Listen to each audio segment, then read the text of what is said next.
Šiai dienai, kad parduoti kažkokį objektą, reikia daug įdėti darbo.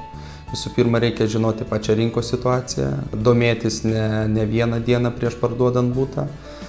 Plus šiai dienai yra krūva internetinės informacijos ir platformų, kur vyksta visi pardavimai.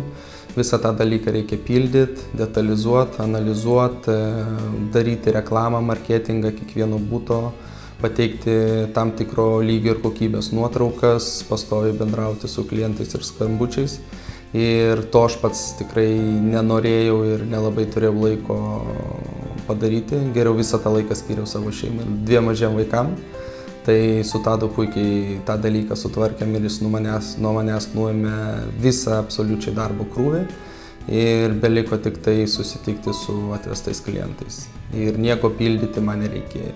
Ir iš jo gaudavau pastovias analizės, kiekvieną savaitę dėl kiekvienų internetinių tinklapių peržiūrų, pastoviai gaudavau visą informaciją sutartų laiku, tokią informaciją, apie kurią kalbėjom, ir šitie smulkus dalykai tikrai padėjo visam šitam sandoriui įvykti.